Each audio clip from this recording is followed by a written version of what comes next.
세 가지 이야기를 드리려고 합니다. 첫 번째는 재림운동의 뿌리와 예언의 선물, 예언의 신 이야기, 그리고 두 번째는 재림교회 신학 발전과 성화론 이야기, 두 번째고요.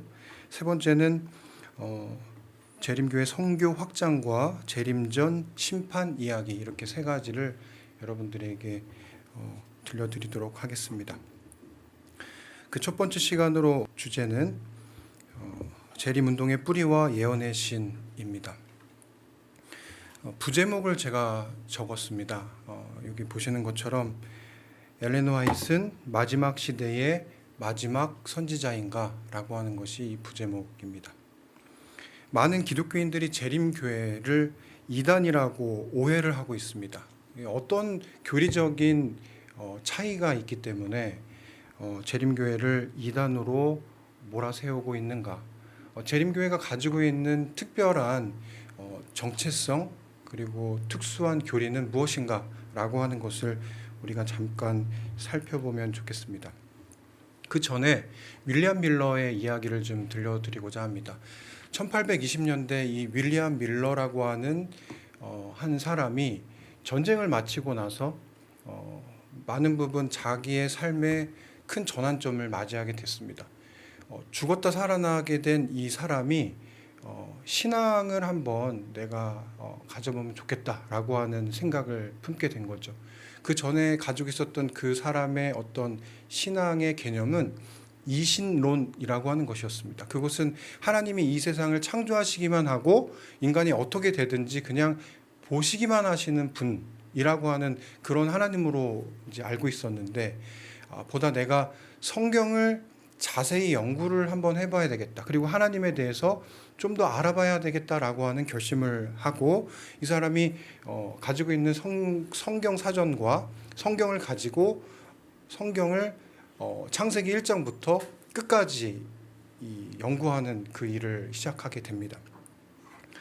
그러다가 이 사람이 성경을 계속 연구하면서 삶이 변화되기 시작했습니다. 하나님에 대한 오해가 풀리기 시작했고 믿음이 생기기 시작했습니다. 그러다가 다니엘 8장 부분까지 오게 됐어요. 그리고 다니엘 8장 14절에 나오는 2300주야의 이야기까지 이 사람이 성경을 해석하면서 도달하게 됩니다. 근데 이 문제가 뭐냐면, 이 사람이 연구한 바에 의하면 자기가 살아생전에 예수님께서 곧 오신다고 하는 그 말씀이 강하게 그에게 다가오기 시작했어요. 그러면서 이 사람이 10년의 시간을 더 연구를 합니다. 그러면서 그것이 더 확신으로 커지게 됐죠. 그리고 나서는 이 말씀을 어떻게 해야 될지 도대체 알 수 없는 상태에서 계속 말씀만 붙들고 있었습니다. 그런데 계속 하나님께서는 이 말씀을 이 사람의 마음속에 전하라고 하는 음성을 계속해서 들려준 거예요. 그러다 보니까 이 사람이 하나님과 씨름을 하다가 하나님과 이런 어떤 그 딜을 하게 됐습니다. 하나님, 제가 설교자는 아니지 않습니까? 저는 이런 걸 해본 적도 없고 저는 이런 게 두렵습니다. 그런데 만약에 어느 누군가가 내게 와서 이것을 전하라고 한다면 제가 그때는 전하러 가겠습니다. 라고 기도를 했어요. 그리고 기도를 하고 난 몇 시간 뒤, 얼마 지나지 않아서 어떤 사람이 그의 집을 찾아왔습니다. 문을 두드리는 겁니다. 누구시냐고 이렇게 묻고 그 사람과 만나서 대화를 하는데, 이 사람이 놀랍게도 기도가 끝난 지 얼마 되지 않았는데 말씀을 전해달라고 초청을 한 겁니다. 그리고 나서 그 초청에 응하고 이제 말씀을 전하기 시작하면서 드디어 재림운동이 시작되게 되었습니다. 그런데 이 재림운동이 시작되고 난 다음에 1844년에 이르기까지 정말 많은 사람들에게 이 말씀을, 곧 예수님께서 오신다라고 하는 그 말씀을 전하게 되었지만, 결국에는 우리가 잘 아는 것처럼 1844년에 대실망으로 끝나게 되는 것이 우리가 잘 알고 있는 그 이야기입니다. 그러면서 많은 사람들이 이 윌리엄 밀러를 조금 이상하게 보는 사람도 있고, 극단적인 그 시한부 종말론자로 보는 사람들도 있고, 어떤 사람들은 이 윌리엄 밀러를 대단히 높이 평가하는 사람도 있습니다. 뭐 역사를 어떻게 보느냐에 따라서 달라지겠죠. 근데 저는 이 윌리엄 밀러가 하나님께서 주어진 그 빛 안에서 충실히 했다라고 저는 생각합니다. 이 윌리엄 밀러의 성경책을 제가 본 일이 있어요.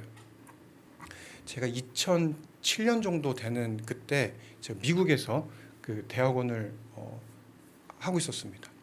그때 그 예언의 신 그리고 엘렌 화이트의 글에 관한 수업을 듣고 있었는데, 그 수업을 가르쳐 주시는 선생님이 그 앤드루스에 있는 신학 대학원 그리고 그 대학교 교정 안에 있는 앤드루스 도서관 밑에 엘렌 화이트 유산관리위원회에서 직접 관리를 하는 연구센터가 있었어요. 그 연구센터를 저희를 다 데리고 갔습니다. 학생들을 다. 그 도서관 밑에 그 연구센터가 있는지는 알고 있었지만 그 내부를 들어가 본 거는 처음이었습니다. 근데 그 내부는 어떻게 돼 있냐면 어떤 화재나 어떤 수해나 어떤 재난이 와도 그곳은 이 정사각형 이 큐브처럼 돼가지고 그 안에 있는 그 서적들은 손상이 가지 않는 그런 곳이었어요. 그 안에 들어가게 된 겁니다. 근데 그 안에서 그 교수님께서 딱 보여주시는데, 이게 윌리엄 밀러가 살아생전에 가지고 있었던 성경책입니다 라고 하면서 성경책 하나를 꺼내셨어요. 그러면서 그 성경책을 딱 보여주는데 굉장히 뭔가 우리의 뿌리를 보여주시는 그 장면이 굉장히 뭉클했던 그런 기억이 있습니다. 그런데 그분이 우리에게 질문하셨어요. 여러분, 윌리엄 밀러가 이 설교를 준비하던 성경책인데 이 성경책에서 어느 부분이 가장 많이 이렇게 훼손되어 있을까요? 그러니까 많이 봤던 거겠죠. 어느 부분을 가장 많이 봤을까요? 이렇게 질문을 했어요. 그러자 어떤 한 학생이 네, 요한계시록이랑 다니엘을 가장 많이 봤을 거라고 생각했기 때문에 계시록과 다니엘이 많이 달아있겠죠? 라고 얘기했어요. 그러자 그 선생님께서 그 성경책을 딱 돌려서 보여주시는데 어느 한 부분이 굉장히 많이 달아져 있었습니다. 그 부분은 어디였냐면 사복음서였어요. 그래서 설명을 하시기를 윌리엄 밀러는 그가 다니엘과 계시록을 가장 많이 설교한 것처럼 보이지만 실제 그의 설교에 가장 많은 설교는 복음서였다고 얘기를 합니다. 이 복음서를 얼마나 많이 설교를 했는지 그 부분이 달아서 이게 눈에 시각적으로 보일 정도였습니다. 그러면서 하는 얘기가 그가 재림으로 맞이할 예수님은 이미 복음서에 나와 있는 예수님에 대한 큰 감동이 있었기 때문에 그 힘으로 재림을 소망했다라고 얘기를 하는 것입니다. 그러니까 우리는 어쩌면 재림의 어떤 사건이나 재림하실 예수님은 기다리고 있지만 정작 예수님을 잘 모르고 있을 때가 많이 있지 않았나라고 하는 생각이 든 것이죠. 오늘 이 자리에 함께 계신 그리고 온라인을 통해서 함께 말씀을 나누고 계시는 우리 여러 재림 성도들께 호소하고 싶은 것은 바로 이것입니다. 우리가 가지고 있는 재림의 사건도 중요하지만 더 중요한 것은 우리가 기다리고 고대하는 그 예수님이라고 하는 분이 과연 어떤 분이고 내 삶에서 그분이 어떤 분이신가라고 하는 것을 잘 아는 게 더 중요하다라고 하는 것입니다. 1844년에 이렇게 재림운동은 대실망으로 끝나게 됐어요. 그리고 나서 세 부류의 사람들이 나타나게 됐습니다. 첫 번째 부류의 사람들은요, 나 이제 더 이상 신앙은 없다. 나는 이제 이 대일대로 되었기 때문에 나는 세상으로 돌아간다 라고 하나님을 버리고 교회를 버리고 세상으로 돌아간 첫 번째 사람들이 있었습니다. 그리고 두 번째 사람들은 나는 원래 있던 교회로 돌아가야 되겠다 라고 돌아간 사람들이 있었습니다. 그리고 마지막 세 번째 부류의 사람들이 있었는데 이 사람들은 분명히 이 말씀은 우리가 해석한 것이 맞은 것 같은데 우리가 혹시 우리가 잘못 알고 있는 것이 있지 않을까? 라고 하면서 성경을 다시 재조명하기 시작한 사람들이 있었어요. 그 사람들의 일부의 소수 무리 가운데 사람들이 계속해서 성경을 연구하다 보니까 그 이후에 뭐가 된 거냐면 재림 운동을 하는 사람들이 계속 이어졌고, 그 재림 운동하는 사람들 가운데서 제7일 안식일 예수 재림 교회라고 하는 조직을 만든 사람들이 그 가운데 생겨나게 된 것입니다. 그러면서 이 사람들이 함께 서로 다른 교단 속에 있었던 사람들이었기 때문에 내가 알고 있는 교리, 그리고 이 친구가 아는 교리, 또 저 사람이 아는 교리들을 하나씩 하나씩 내놓으면서 이게 성경적으로 맞는지 틀리는지를 우리가 다시 한번 알아보자라고 하는 것을 이 사람들이 시작한 겁니다. 그러면서 재밌게도 그 사람들의 연구로 뭐가 생겨나게 됐냐면 재림교회의 기둥교리 5개가 생겨나게 됐습니다. 그 기둥교리 5개는 지금 프린트물로, 그리고 여러 이제 온라인을 통해서 또 이 사무실에 연결하시는 분들은 그 설교 노트, 이 강의 노트를 받으실 수 있으리라 생각합니다. 그럼 과연 어떤 교리들이 있었는가? 첫 번째는요, 긴박한 재림에 관한 것입니다. 그런데 그때 당시의 사람들은 예수님의 재림이 천년기가 있은 다음에 예수님의 재림이 있을 거라고 생각했어요. 그러니까 재림은 아주 먼 일이었습니다. 그 대부분의 기독교인들이 그런 재림 사상을 가지고 있었어요. 그런데 이 사람들은 성경을 연구해 보니 아니다, 이것은 아주 긴박한 재림이 있을 것이고, 그 재림 이후에야 뭐가 있다고 생각했냐면 천년기가 있을 거라고 하는 것을 알게 됐습니다. 그래서 이 사람들의 첫 번째 기둥교리는 긴박한 재림 교인이 되는 것입니다. 그래서 이 재림 운동을 하던 사람들이 나중에 재림 교인이 됐을 때 이 사람들의 정체성을 알려주는 이름이 생겨나게 됐는데, 그것은 안식교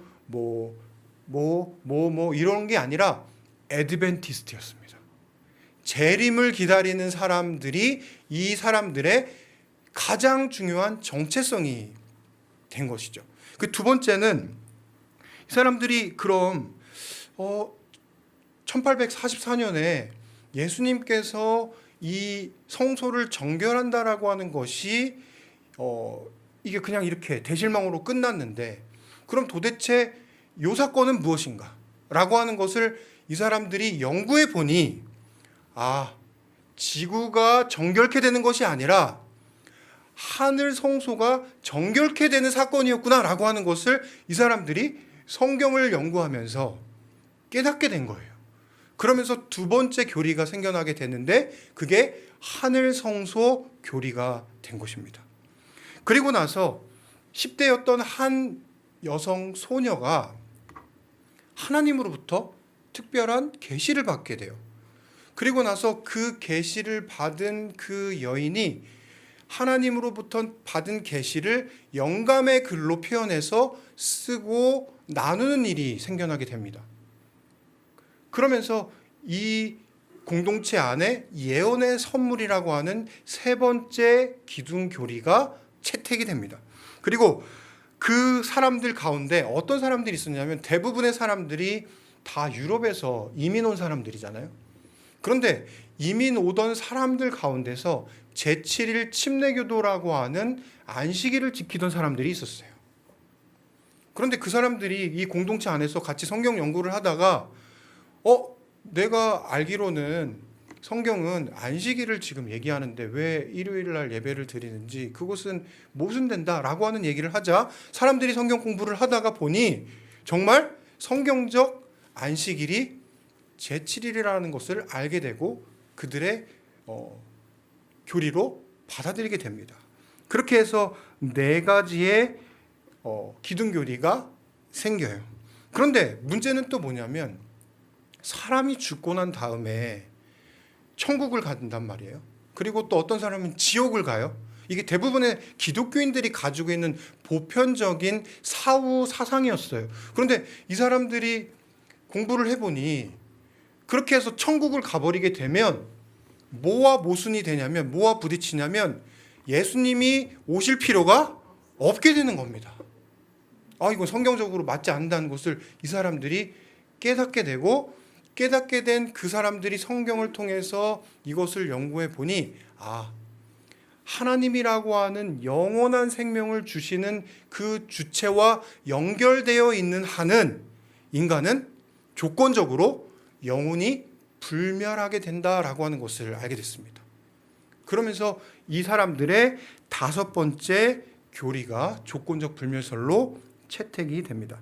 그런데 이것이 기둥교리라고 말씀드렸죠.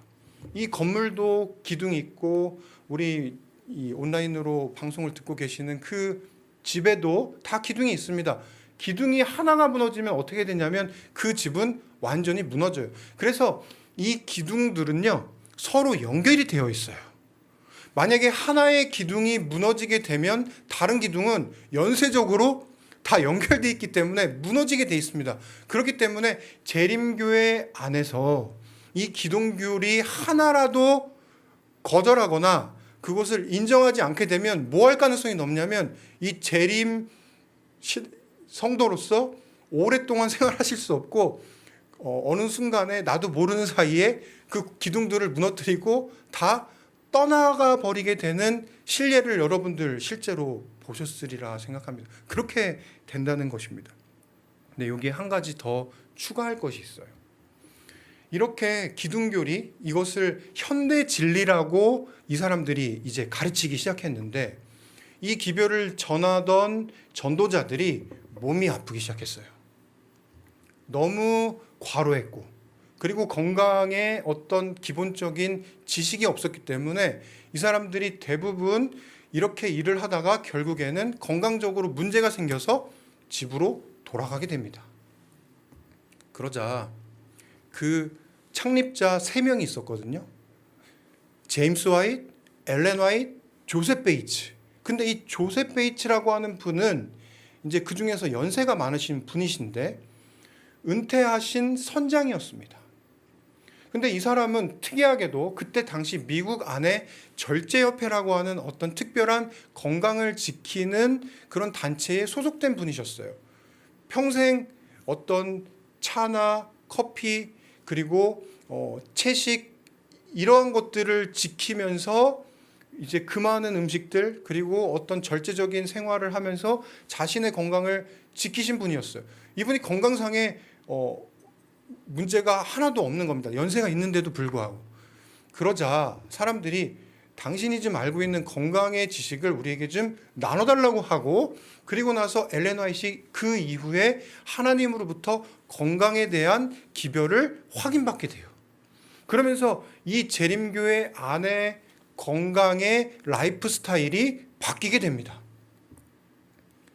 그런데 우리가 잘 아는 것처럼 재림교인들이 건강에 대해서 관심을 갖고 있는다는 것은 우리 교회 바깥의 사람들도 너무 잘 알아요. 그런데 많은 부분 우리가 오해하는 건강 기별은 제가 2가지를 말씀드리고 싶은 것인데, 첫 번째는요, 이 건강 기별은 돈이 든다라고 하는 겁니다.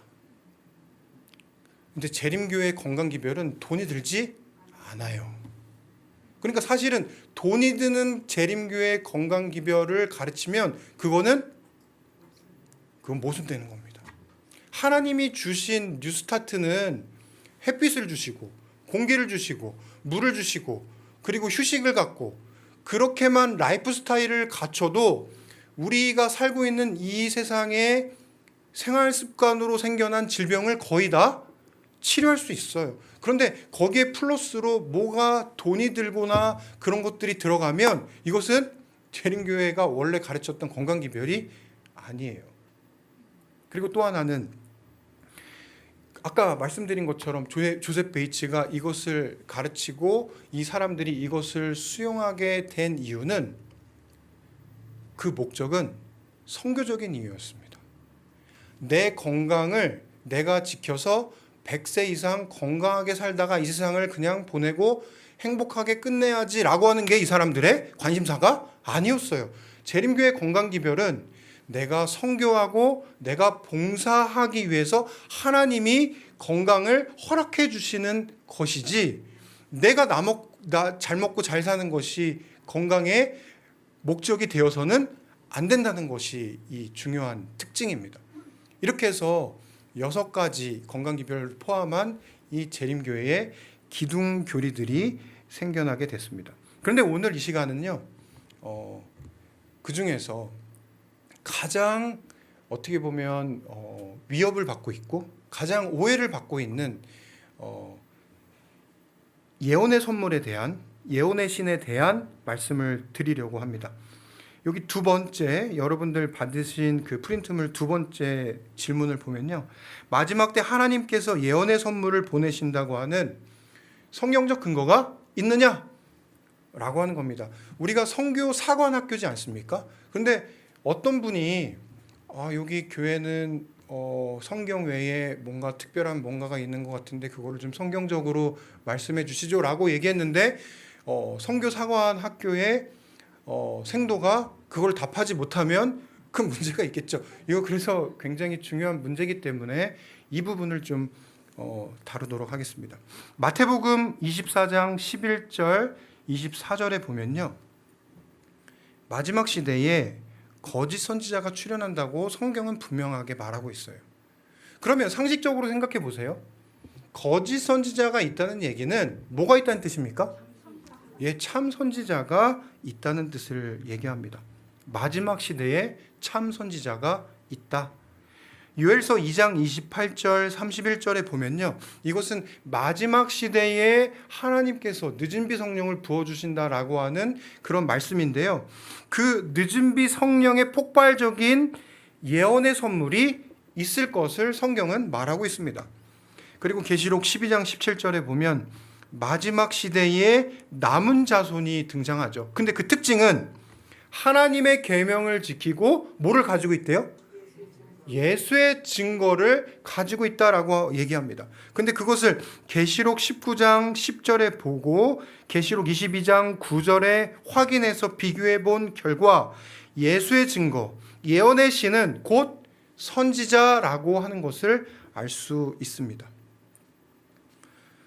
자, 그러면 한번 생각해 보세요. 3번입니다. 마지막 때 하나님께서 선지자를 주시는 목적이 무엇일까? 이유가 뭘까요? 기본교리 312쪽을 보시면 예수의 증거, 즉 대언의 영은 그들의 최종 목적, 즉 재림의 때 그들의 구주와의 연합으로 그들을 안전하게 인도하게 될 것이다 얘기했습니다. 그러니까 마지막 시대에 하나님께서 예언의 선물을 주신 이유는 뭐 하시기 위해서예요? 하나님의 백성을 안전하게 하늘까지 인도하기 위한 것입니다. 지금 우리가 나누고 있는 이 내용들은 기본교리에 있는 내용들입니다. 그래서 우리 사관생도 여러분들은, 선교 사관학교 생도 여러분들은 꼭 시조사에서 기본교리를 우리 서회를 통해서 사시면 되니까요, 구매하셔서 이것을 달달달 외울 정도로 열심히 탐독하시면 좋겠습니다. 그 예를 한번 볼게요. 초림을 준비하기 위해서 예수님 바로 직전에 예수님의 그 초림을 준비하기 위해서 하나님이 보낸 선지자가 있었습니다. 그게 누굴까요? 침례 요한입니다. 침례 요한에게 예언의 선물이 임한 것처럼 마지막 시대 재림 직전에도 하나님께서 초림 때와 같이 예언의 선물을 주신다라고 하는 것입니다. 성경적인 근거죠. 그러면 우리에게 질문이 있습니다. 예를 들어서 여러분, 사실은 제가 이 자리에 있는 제가 고백을 하건대 제가 하나님께 특별한 계시를 받은 선지자입니다 라고 한다면 여러분들 믿으시겠습니까? 뭐 여기 앉아 계시는 한 집사님은 제 젊을 때, 지금도 젊지만 더 젊을 때 모습을 알고 계시는데 제가 선지자라고 하면 믿으시겠어요? 안 믿죠. 그러면 그 선지자의 시금석이 무엇인가? 바로 성경이어야 합니다. 어떤 사람의 지혜나 감정이 아니라 성경으로 선지자를 분별해야 한다라고 하는 것이죠. 그 네 가지 기준이 있습니다. 더 많이 있지만 네 가지가 있는데, 첫 번째, 이사야 8장 20절에 그 기별이 뭐와 같아야 돼요? 성경과 일치해야 됩니다. 두 번째, 예레미야 28장 9절에 보면 선지자니까 예언을 하겠죠. 예언이 성취되는가? 세 번째, 요한일서 4장 2절에 보면 그리스도의 성육신을 인정하는가? 예를 들면요, 아주 신실하게 성경을 연구하는 한 종교 집단이 있어요. 굉장히 신실하죠. 그리고 이 사람들은 자기들의 신념을 위해서 이제 뭐 집총 거부도 하고 또 뭐 수혈도 받지 않는 그런 분들이 있습니다. 근데 그 분들은 뭐를 인정하지 않냐면 하나님이 우리와 같은 인간이 되셨다라고 하는 것을 인정하지 않아요. 피조물로 봅니다. 그것은 성육신을 인정하지 않는 것이죠. 마태복음 7장 18절에 보면 그 선지자가 좋은 열매를 맺는지 나쁜 열매를 맺는지 그 결과가 어떠한지를 보면 알 수 있습니다. 예를 들어서 우리가 흔히 아는 것처럼 요즘에 너무 많아지는 종교 지도자들이나 혹은 그 선지자들이나 혹은 재림 예수들이 있죠. 근데 그 사람들이 좋은 열매를 맺어야 되는데 좋은 열매를 맺지 않고 이렇게 쇠고랑 차고 법원에 갔다 오고 하는 이야기들을 너무나 많이 보고 있습니다. 그런 것들이 여기서 판단 기준이라고 얘기합니다. 그러면 이러한 시금석을 가지고 우리가 뭐 하면 되냐면 엘렌 화이트를 보면 돼요. 첫 번째입니다.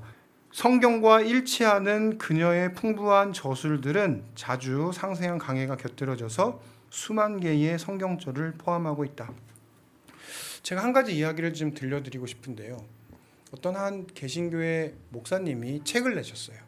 근데 그 책을 내시고 나서 유명한 그 신학교 이제 학장님들 그리고 신학교의 교수님들 그리고 큰 교회의 이제 제가 말씀드린 건 개신교 다른 교회들입니다. 그 교회의 목사님들에게 추천사를 써달라고 하면서 그 글을 보냈어요.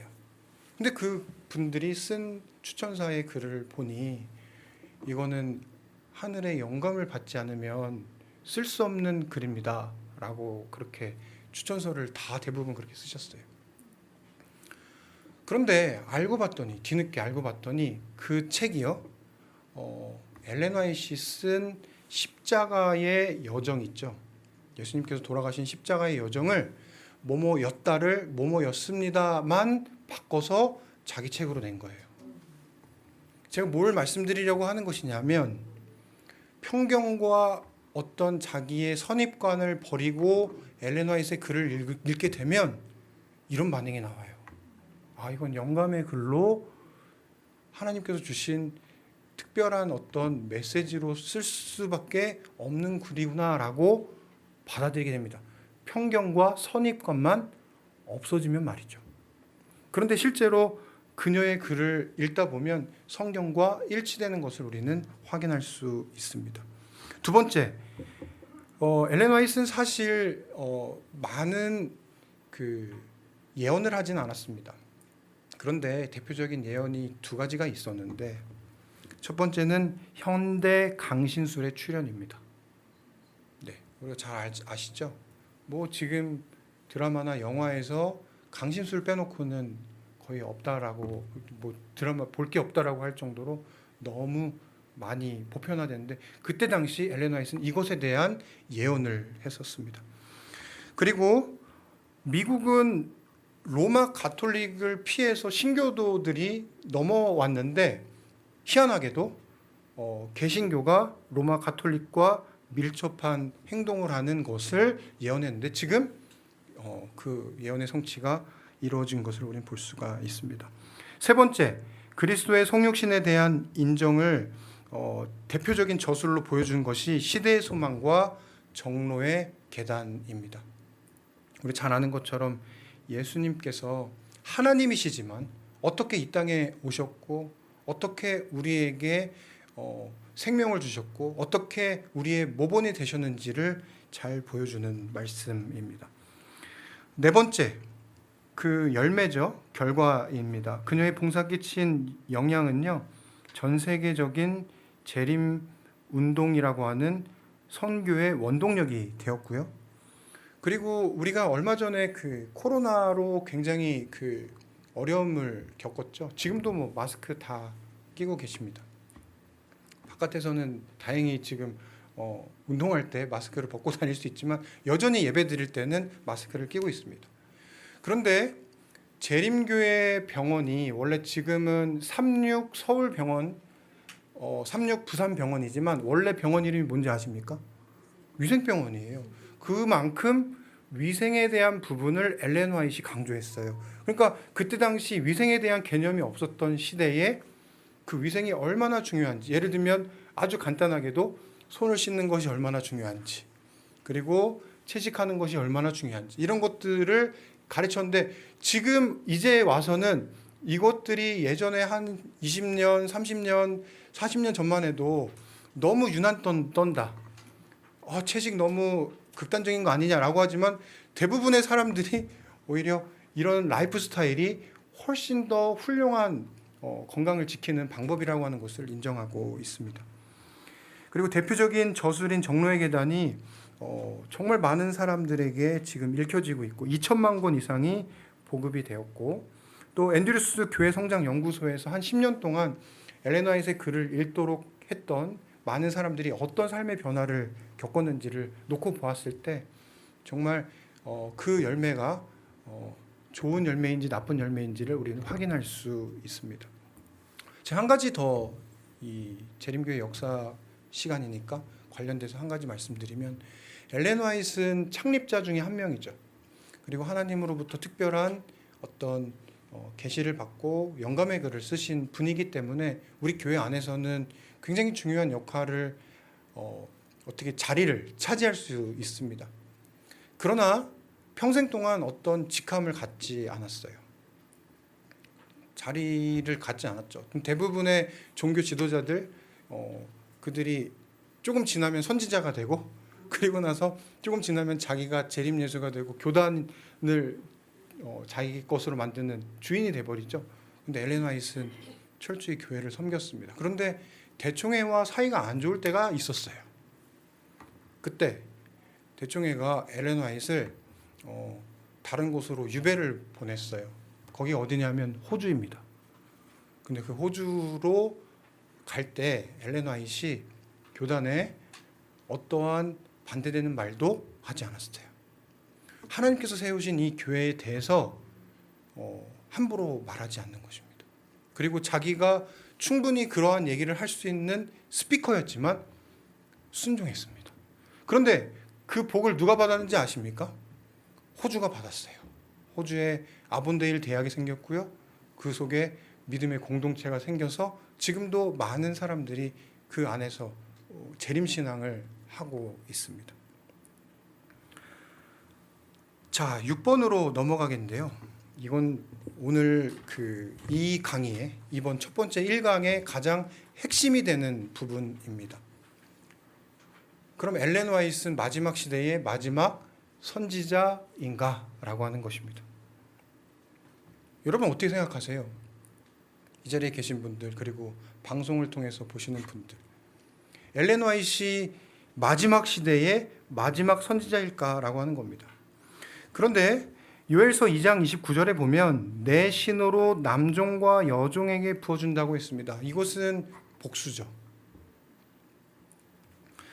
그리고 두 번째, 윌리엄 포이와 헤이즌 포스라고 하는 사람에게 이미 하나님께서 계시를 주시려고 하셨어요. 그런데 이 사람들이 거절했습니다. 그리고 그 거절했던 것을 누가 받은 거냐면 엘렌 화이트이 받았어요. 이렇게 보면 엘렌 화이트는 정말 마지막 시대의 마지막 선지자인가? 라고 하는 이 질문에 대한 답을 하기가 쉽지가 않습니다. 저도 목회를 처음 나왔을 때 이 질문이 저희 목회 시험의 중요한 시험 질문 중에 하나였기 때문에 저도 이 문제를 가지고 계속 답을 찾았던 기억이 있습니다. 제가 엘렌 화이트의 이 문제를 가지고 미국에 있는 엘렌 화이트 유산센터에 메일을 보냈습니다. 이 질문을 그대로 보냈어요. 그러자 일주일 뒤에 편지가 왔습니다. 그리고 엘렌 화이트의 아들이 쓴 하나의 소논문이 도착했어요. 그 논문 안에 이렇게 글이 써 있었습니다. 구약 시대에 수많은 선지자들이 있었죠. 근데 선지자들이 많이 나오면 나올수록 그 시대는 무슨 시대냐면 하나님의 메시지가 정말 강하게 들어가야 되는 시대인 겁니다. 긴박한 일들이 일어나기도 하고. 그런데 그 사람들이 계속해서 일어나는 이유는 뭐냐면 그 선지자가 수명을 다하면 또 다른 선지자를 보내야 되는 거죠. 하나님의 메시지는 같아요. 늘. 그런데 또 다른 선지자가 계속해서 나올 수밖에 없었습니다. 그런데 엘렌 화이트이 살았던 그 시대는 그 아들이 쓴 페이퍼에 의하면 이미 인쇄술이 발달해서 수많은 사람들이 얼마든지 그 글을 통해서 영감의 글을 받아들일 수 있었기 때문에 더 이상 엘렌 화이트처럼 특별한 계시를 받아서 영감의 글로 쓰는 사람은 필요하지 않다는 것입니다. 실제로 7번을 보시면 가래 뽑은 기별 60쪽에 이런 말씀을 해놨습니다.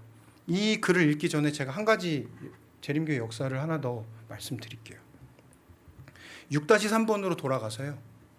1915년 엘렌 화이트이 엘름스 스웨이븐에서 돌아가시기 바로 2달 전에 대총회의 임원들이 엘렌 화이트이 돌아가시고 난 다음에는 그분이 죽고 난 다음에는 또 다른 선지자가 있을까라고 하는 그 고민을 이 사람들도 한 겁니다.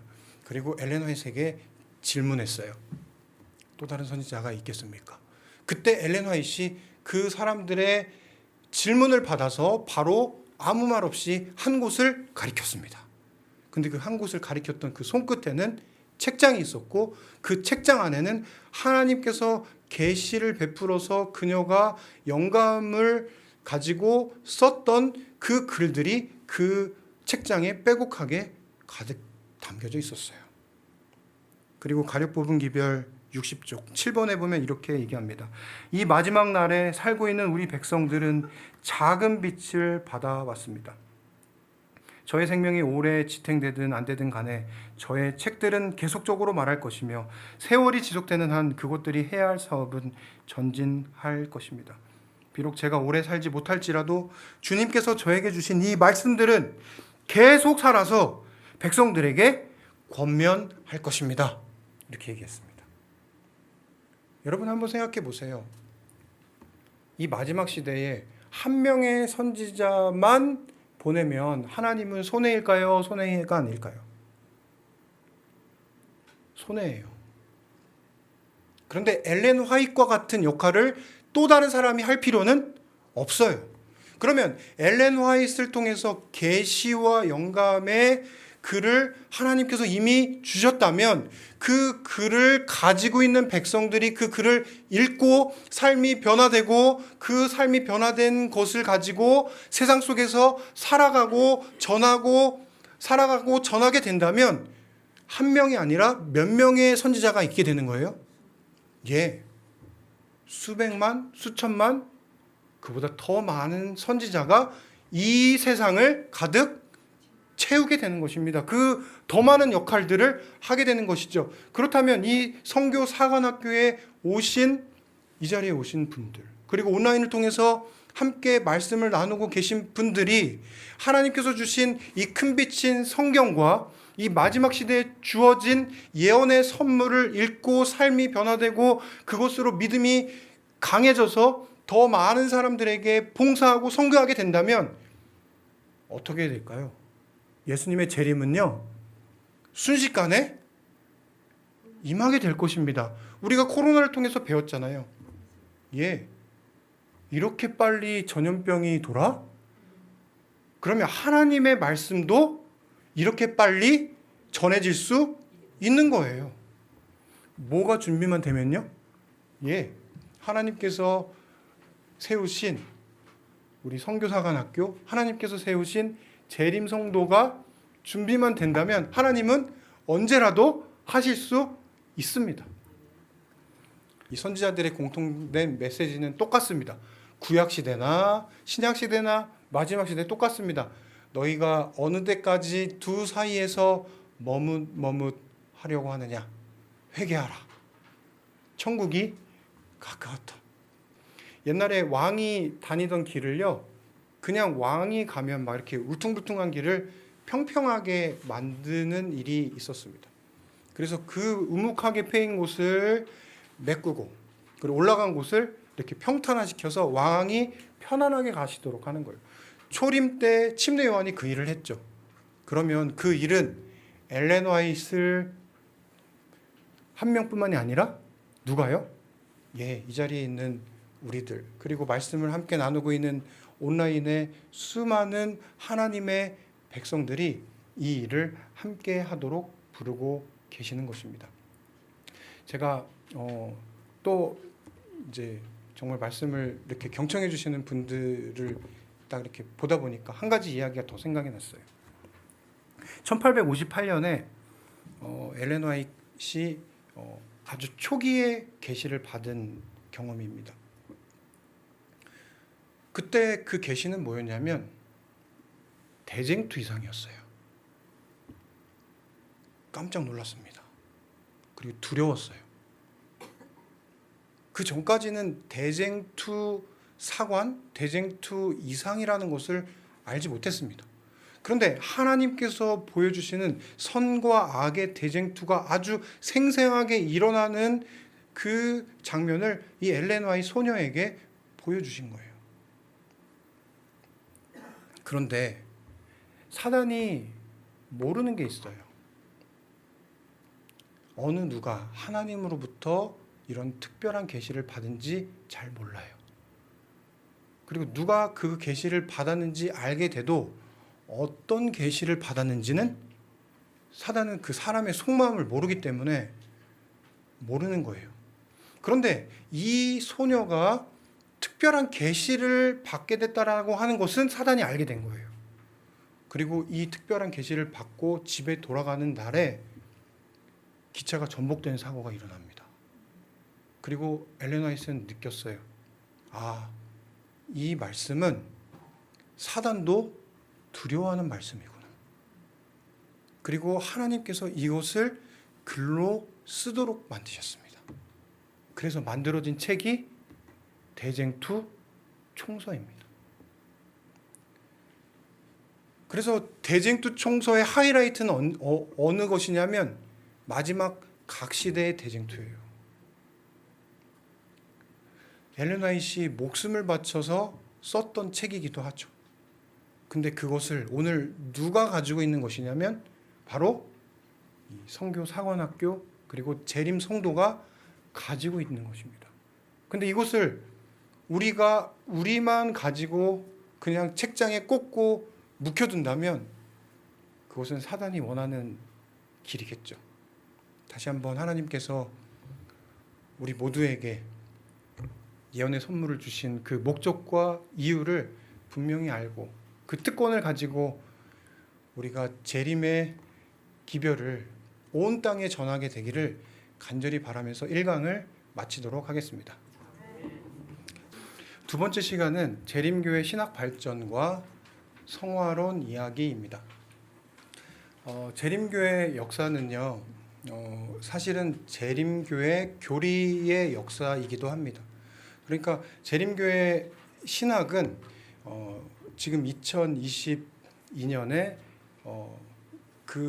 이 모습이 과거에 1856년 우리 재림교회가 세워졌던 그 시대의 것과 똑같지 않아요. 계속해서 점진적으로 변화해 왔어요. 그러니까 점진적으로 발전해 왔다라고 말하면 더 좋을 것 같습니다. 그러니까 우리는 재림교회 교리를 가지고 있지만 그것이 딱 고정되어 있는 것이 아니라 계속해서 더 발전의 가능성을 두고 있는 그런 교단이기도 합니다. 그래서 오늘 이 시간은 우리가 많이 어떻게 보면은 흥미를 가지고 있지만 다루지 않는 부분을 오늘 다뤄보도록 하겠습니다. 그것은 그리스도인 성화와 완전에 관한 것입니다. 성경을 보면요, 완전하게 되는 것은 성경의 명령이라고 나옵니다. 마태복음 5장 48절에 보면 너희 하늘 아버지의 온전하심과 같이 완전하심과 같이 너희도 온전하라, 완전하라 라고 말씀하셨습니다. 창세기 17장 1절 내 앞에 행하여 완전하라. 골로새서 1장 28절 각 사람을 그리스도 안에서 완전한 자로 세우시기를 원하신다. 성경은 계속 이런 말씀을 하고 계십니다. 그러므로 성경에서 내릴 수 있는 유일한 결론은요, 완전히 가능한 것이 틀림없다라고 하는 것입니다. 그렇지 않다면 성경 기자들이 이렇게 기록하지 않았을 것입니다. 그렇다면 성경이 말하고 있는 완전이란 무엇인가라고 하는 것을 우리가 이해해야 되겠습니다. 여기 보면 완전히 2-1번에 보면 완전히 3가지 종류의 완전이 있다라고 얘기합니다. 첫 번째 완전은 칭의의 완전입니다. 우리가 죄된 생활 속에 살고 죄악의 자녀로 태어나서 그렇게 살다가 하나님의 자녀가 되고 예수 그리스도의 보혈의 피를 믿음으로 해서 그분의 백성이 되면서 우리의 신분은 세탁이 되는 겁니다. 신분이 바뀌는 거죠. 그거를 우리는 칭의라고 얘기합니다. 그러니까 사실은 이것은 엄청나게 소중한 기별이 틀림없습니다. 죄악 속에서 태어난 자녀가 하나님의 빛의 자녀로 바뀌게 되는 것을 하나님께서는 우리에게 선물로 주신 거예요. 그러니까 그것을 믿음으로 고백하고 침례받는 것은 엄청난 특권입니다. 그러니까 이것을 믿기만 하고 나는 침례 안 받겠다라고 한 사람은 손해예요? 손해가 아니에요? 예, 이건 자기한테 손해입니다. 이것은 굉장히 중요한 부분이기 때문에 우리 선교사관학교 생도들이 이 부분에 대한 내용을 잘 알고 계시리라 생각합니다. 그런데 여기서 끝나는 게 아니라 칭의로서 신분이 바뀌는 완전을 얻게 된 사람은 그 다음에 그리스도인으로서 어떻게 살아가야 되는지에 대한 문제가 남게 돼요. 그것을 성화의 완전이라고 말합니다. 그것을 또 다른 표현으로 말하면 품성의 완전을 뜻합니다.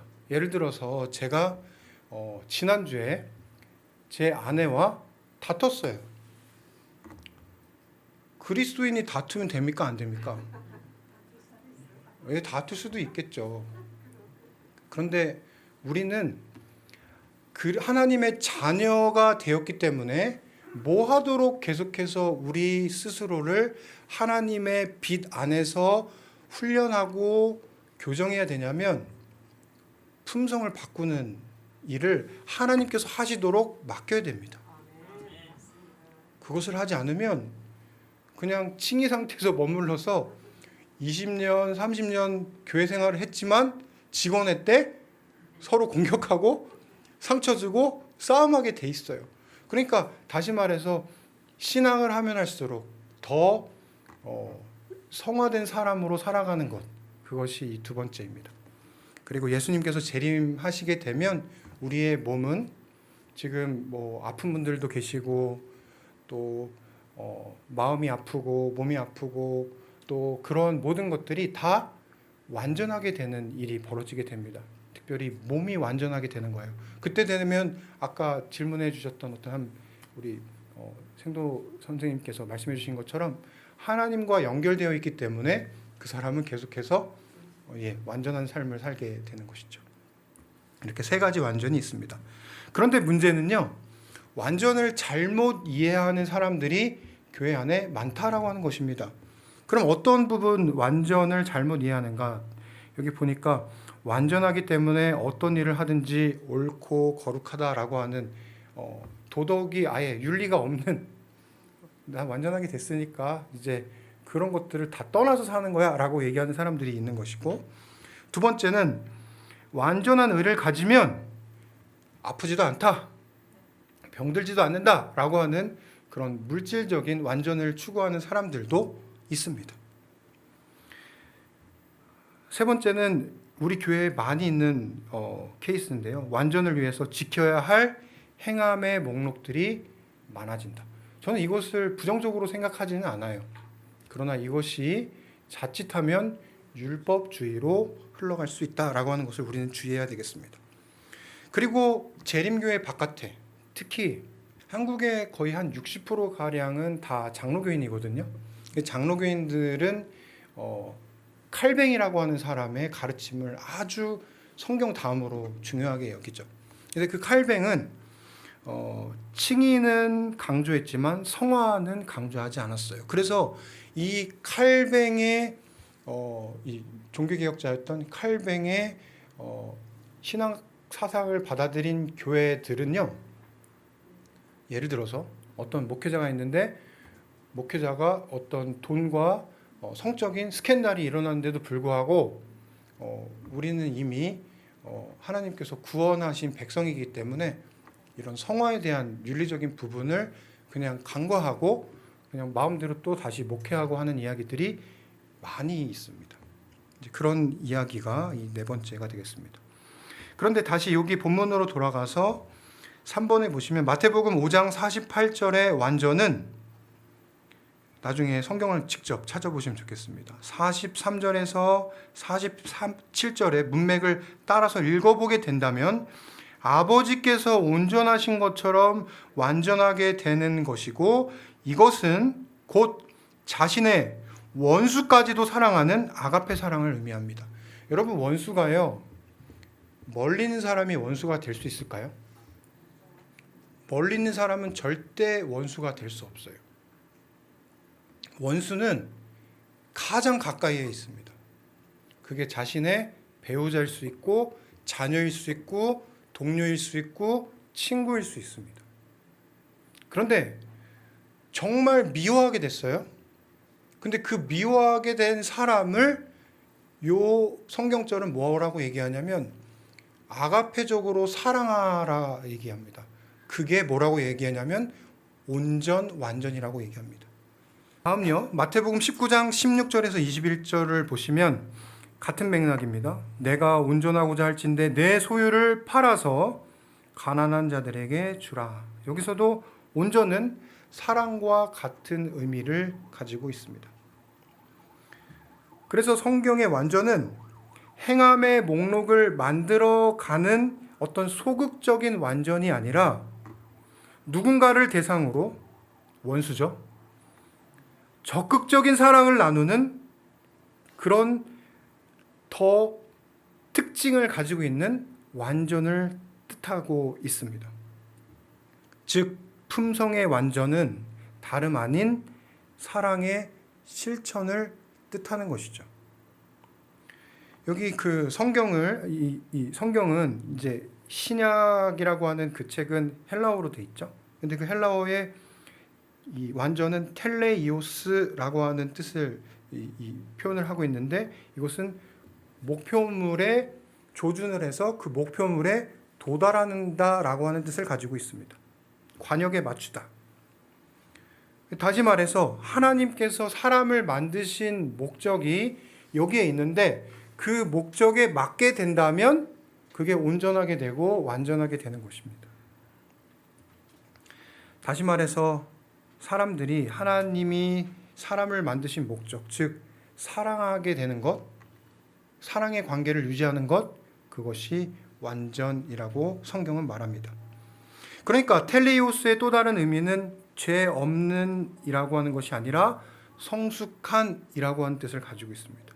아까 말씀드린 것처럼 시간이 지나서 1년차 그리스도인과 10년차 그리스도인과 30년차, 40년차 그리스도인의 차이가 나타나야 돼요? 안 나타나야 돼요? 예, 분명히 나타나야 됩니다. 뭐가 더 많아져야 돼요? 예, 사랑이 더 많아져야 돼요. 만약에 그렇지 않았다면 뭐에 실패한 것이냐면 성화에 실패한 것입니다. 사랑이 점점 많아지는 것, 그것이 완전한 사람의 특징입니다. 그러니까 2022년이 지나서 2023년에는 내가 사랑이 더 많아지게 되면 뭐 하고 있는 거예요? 예, 온전해지고 완전해지고 성숙해지고 있는 것이라고 성경은 얘기하고 있는 것입니다. 성경적 완전의 견해를 요약하면 성경상 완전은 무결점의 추상적인 어떤 표현이 아니라 사람이 하나님과 그의 동료 인간들과 맺는 완전한 사랑의 관계를 뜻하고 있습니다. 자, 그러면요, 죄 없음의 성경적 의미는 과연 무엇일까 한번 보시면요, 성경은 우리가 이 생에서 죄 없이 될 수 있다라고 명백하게 가르치고 있어요. 죄 없이 될 수 있습니까, 여러분? 근데 성경은 가르쳐요. 지금 제가 이렇게 질문하자 여러분들 고개를 숙이시는데, 네. 근데 성경은 그렇게 가르칩니다. 그 안에 거하는 자마다 다 범죄하지 아니하나니 하나님께로 난 자마다 죄를 짓지 아니하나니 이는 하나님의 씨가 그 속에 거함이요 저도 범죄치 못하는 것은 하나님께로 났기 때문이다. 이 구절 자체는 모든 그리스도인에게 죄 없는 완전을 요구하는 것처럼 보입니다. 반면에 같은 동일한 편지서에서, 같은 요한일서에서 같은 저자가 정반대의 얘기를 하고 있어요. 만일 우리가 죄 없다 하면, 아까는 죄 없이 되는 것이 우리의 모습이어야 된다라고 얘기해 놓고 지금 뭐라고 얘기하냐면, 우리가 죄 없다고 하면 스스로를 속이고 있는 것이다. 만일 우리가 범죄하지 아니하였다 하면 하나님을 거짓말하는 자로 만드는 것이다 라고 하는 똑같은 편지서에 반대되는 이야기를 지금 하고 있습니다. 그리고 요한일서 3장 4절에 정확하게 죄는 불법이다 얘기했어요. 그리고 요한일서 5장 16절 사망에 이르지 아니하는 죄, 사망에 이르는 죄가 있다라고 얘기합니다. 여기 정리하면요, 외적인 행함의 죄들은요, 외적인 행함, 누구를 이제 폭력을 가하거나 도둑질하거나, 어떤 외적인 어떤 행함의 죄들은 사망에 이르지 아니하는 죄라고 말합니다. 이게 나쁜 일이죠. 그런데 그것은 사망에 이르는 죄가 아니고 그보다 더 근본적인 죄가 있다고 얘기합니다. 그건 뭐냐면 마음과 태도로 하나님께 대해서 반대하는 것입니다. 반역하는 상태입니다. 그것은 사망에 이르는 죄입니다. 즉 그리스도인은 하나님께로 났기 때문에 죄를 지을 수 없다 해서, 죄를 지을 수 없다는 것은 반역의 상태에서는 살 수 없다라고 하는 것을 뜻합니다. 그러니까 하나님과 관계가 지금 멀어져 있고 하나님의 말씀과 거리를 두고 그 반대되는 정신으로 살아가는 그 상태에서는 당연히 뭐 할 수밖에 없냐면 외적인 죄가 나올 수밖에 없어요. 그런데 근본적인 죄는 뭐냐면 하나님과 나 사이의 관계가 틀어져 있는 것입니다. 그게 틀어져 있는 한은 아무리 내가 의롭게 살려고 해도 될 수 없는 거예요. 그래서 두 가지 죄가 있다고 얘기합니다. 첫 번째 죄는 대문자 sin, sin. 그리고 또 다른 죄는 그 근본적인 죄에서 흘러나오는 소문자 죄들입니다. sins. 마지막 심판의 때에 바리새인들이 정죄를 받게 되는 것은 그들이 저지른 어떤 죄 때문이 아니라 뭐 하기 때문이냐면 태만했기 때문이에요. 예수님께서 바리새인들을 질책하셨죠. 그 훌륭한 그리스도인들을 말이죠. 신자들을 말이죠. 근데 그 이유는 태만의 죄 때문입니다. 그들이 심판을 통과하지 못하는 이유는 그들이 죄악을 행했기 때문이 아니라 이웃을 먹이고 병자들을 방문하고 사랑하는 일을 실패했기 때문에 그렇습니다. 마태복음 25장 31절에 46절에 나오는 양과 염소의 비유에서 나오는 이야기입니다. 그래서 하나님의 사랑이 없는 삶, 아무것도 하지 않는 삶, 무관심한 삶, 그것이 성경이 말하는 죄라는 점은 바리새인과 오늘 우리 재림교인들에게 아주 큰 교훈이 되는 것이죠.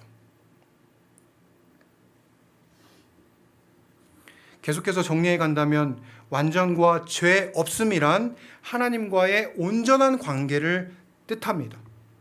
그리고 불완전과 죄란 하나님과 그분의 원칙에 대한 반역적인 태도를 뜻합니다. 그래서 완전은 외부 지향적인 사랑을 가지고 있어요. 밖으로 나가는 겁니다. 청년에게 보내는 기별 403쪽에 이런 말씀이 있습니다. 사교적 관계를 통해서 그리스도교는 세상과 접속하게 된다라고 얘기했습니다. 저는 제가 좋아하는 말씀 문구기 때문에 이걸 굉장히 많이 생각하거든요. 제 성격은 내향적입니다. 사람들과 만나서 접촉하는 거 그렇게 좋아하지 않아요. 그러나 예수 그리스도의 복음이 내 안에 들어와서 역사하게 되면 저처럼 내향적인 사람도 하나님께서 바꿔주시는 거예요. 뭐 하도록 바꿔주시냐면 그것을 실천하고 드러내도록 바꿔주시는 것입니다. 아무것도 하지 않는 삶이 아니라 하나님과 이웃을 위해서 무언가를 할 수 있는 삶으로 하나님은 우리의 삶을 계속해서 바꿔주는 거예요. 내가 만나는 것이 부담스럽지만 그 사람을 위해서 기도하기 시작하게 하고 그 사람을 위해서 카톡도 보내고 전화도 하게 하고 그 사람과 식사 자리를 만들고 하는 것은 내 성격과 내 기질에 맞지 않지만 하나님이 이것을 그 사람에게 봉사하고 섬기도록 하신다면 그렇게 하도록 만들어 주시는 거예요. 완전히 외부지향적인 것, 그것이 하나님께서 만드신 완전의 개념입니다. 그러면요, 네 번째로 돌아가서 완전을 회복하는 이야기로 좀 보겠습니다.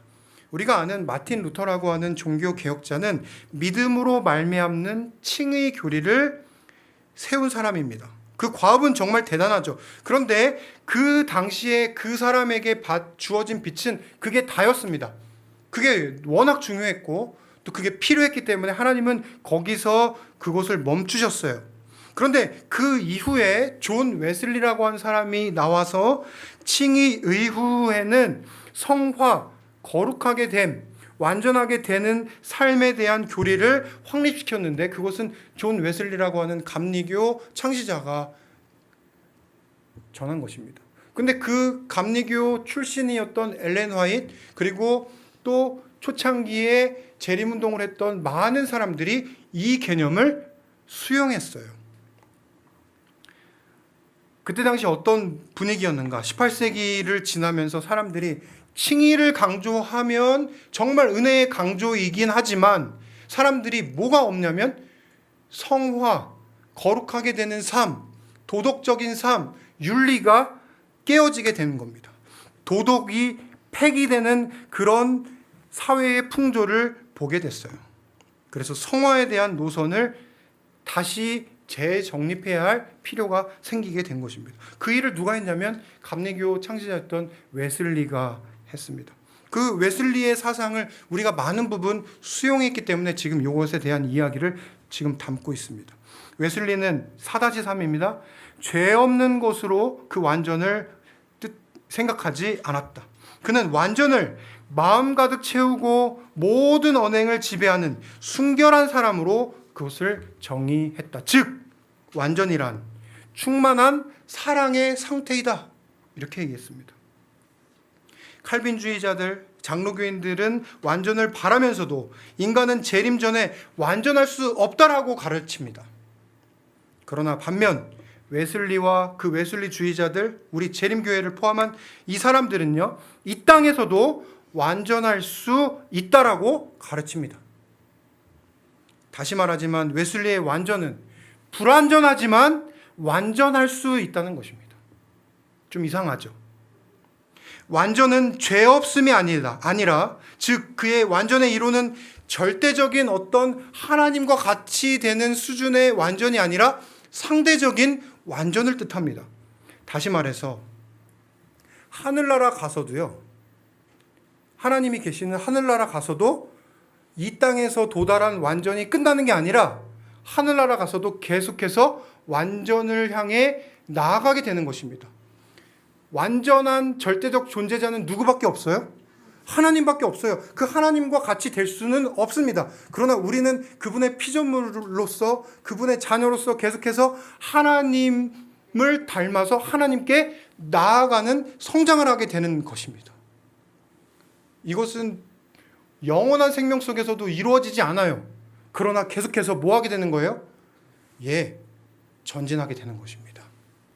절대적 완전자는 하나님뿐입니다. 이 땅에서도 하늘에서도 우리의 완전은 절대적이지 않습니다.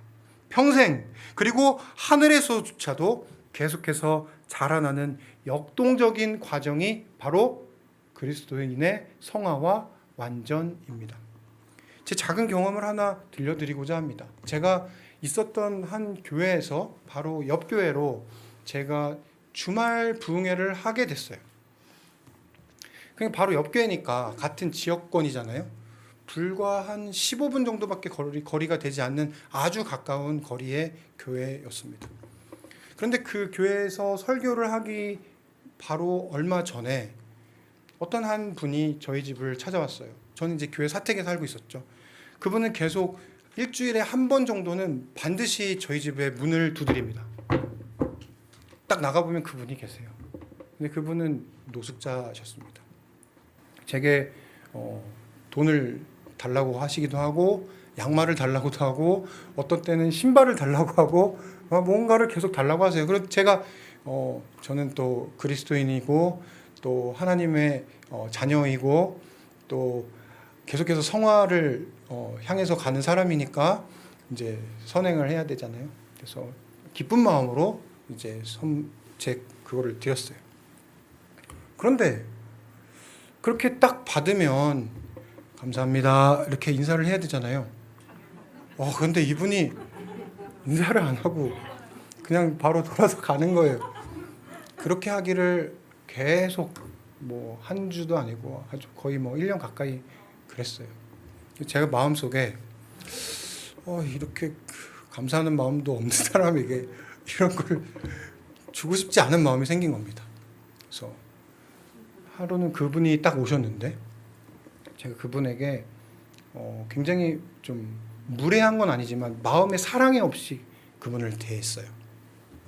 그리고 나서 그 일이 있고 난 다음에 그 옆에 있는 교회에 딱 가서 안식일 날 설교하려고 지금 이렇게 단에 딱 섰는데 그분이 정면에 앉아 계신 거예요.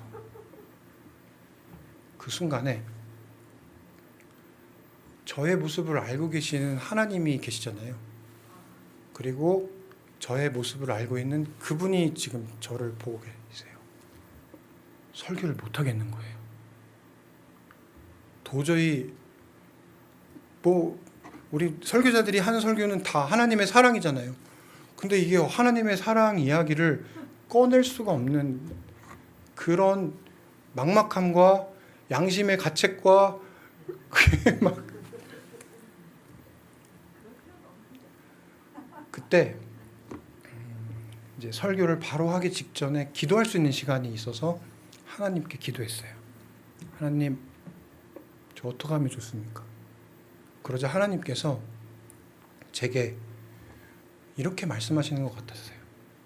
훈재야, 이게 너의 모습이야. 너 좀 괜찮은 그리스도인이라고 생각했지? 아니야. 너 이런 사람이야. 근데 그것을 딱 듣자마자 어떤 생각이 들었냐면 감사했어요. 난 착각 속에 살았구나. 내가 사랑이 있는 그리스도인인 줄 알았는데 내가 그런 사람이 전혀 아니었구나. 내 모습은 하나님께서 보여주셨던 모습과는 전혀 반대되는 모습이었구나. 그러면서 그 자리에서 회개했어요. 그리고 기뻤습니다. 하나님께서 그것을 알려주셨기 때문에. 그리고 뻔뻔하게도 그 하나님의 사랑 붙들고 그 자리에서 설교를 잘 마쳤어요. 우리는 완전히 무엇인지 정확하게 잘 모를 수 있습니다. 그러나 분명한 것은 하나님께서 보내신 예수님이 우리에게 해주신 그대로 우리도 예수님의 능력을 힘입어서 우리도 따라가는 것입니다. 죽기까지 우리를 사랑해 주신 그분을 우리는 사랑이 없기 때문에 하나님께서 이 시간에 이 자리에 계신 분들, 그리고 온라인을 통해서 말씀을 듣고 계신 분들에게 흠뻑 부어주시기를 간절히 기도하겠습니다.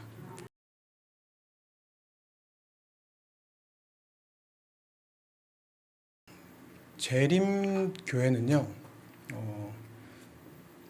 어느 하나의 교단이 아닙니다.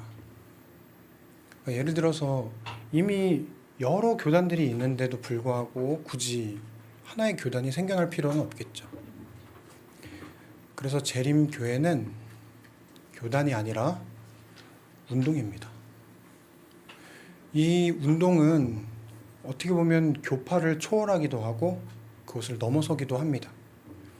그런데 우리가 가지고 있는 이 재림 운동의 기별 중에서 가장 강력하고 가장 어떤 확장성을 가지고 있는 기별이 있는데 그게 재림 전 조사 심판에 관한 겁니다. 그런데 아이러니하게도 가장 강력한 복음의 말씀인 이 재림 전 조사 심판이 교회 바깥에서는 재림교회를 공격하는 무기가 되고 교회 안에서는 우리를 더 무력화시키는 그런 말씀인 것처럼 느껴지게 하는 것이죠. 그래서 오늘은 그 마지막 시간으로 재림 전 조사 심판의 성경적 기초에 대해서 말씀을 드리려고 합니다.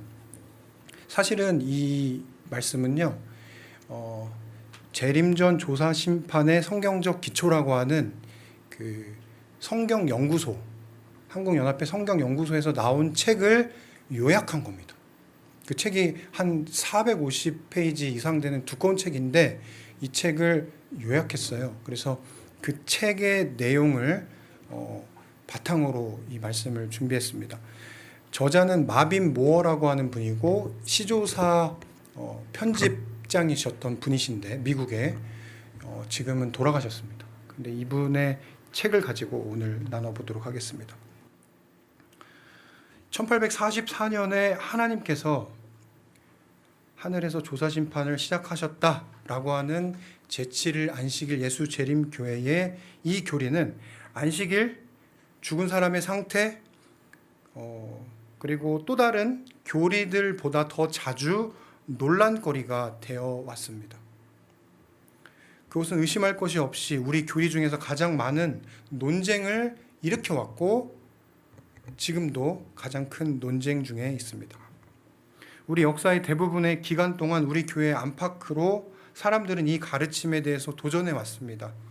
우리의 다른 어느 교리보다도 그로 인해서 교회를 이탈한 사람들이 많은데 그 이유는 이 교리 때문입니다. 심지어 교회 안에 남아있는 사람들 가운데서도 어떤 사람들은 안식일 준수는 당연하다고 생각하고 또 다른 재림교회 신조와 교리들은 받아들이지만 조사 심판에 관한, 재림 전 심판에 관한 이 교리에 대해서는 여전히 퀘션 마크를 가지고 있습니다. 그러한 이들 중에서 가장 두드러지게 20세기 말 두 인물이 레이먼드 코트렐 그리고 데스몬드 포드라고 하는 사람이 있었는데 이 두 사람은 교회에서 굉장히 큰 영향력을 가지고 있는 행정자와 그리고 신학자였습니다. 이들 비평가들이 우리에게 던져주는 가장 큰 도전은 조사 심판이, 재림 전에 있는 이 심판이 성경이 입증해 줄 수 없다라고 지적한 것입니다. 그렇기 때문에 이 책에, 그리고 오늘 이 강의의 주제는 재림 전 조사 심판의 성경적 기초라고 이렇게 정하게 된 것입니다. 그들은 이렇게 말합니다. 그것은 성경 대신에 엘렌 화이트라고 하는 선지자가 가르치는 가르침, 저술, 그것을 바탕으로 만든 것이지 어떤 성경적인 근거가 있어서 세워진 것은 아니다라고 얘기를 합니다. 그래서 이 저자 마빈 무어 이분은 이 조사 심판의 교리가 성경으로 옹호될 수 있는지 지난 20년의 기간 동안에 나왔던 모든 논문들과 책들을 다 모아서 연구를 해왔어요. 1년 동안 이것을 집중적으로 연구를 한 겁니다. 그리고 나서 이 책이 나오게 됐어요. 그리고 그 책의 제목을 그 성경의 기초, 성경적 기초라고 정하게 됐습니다.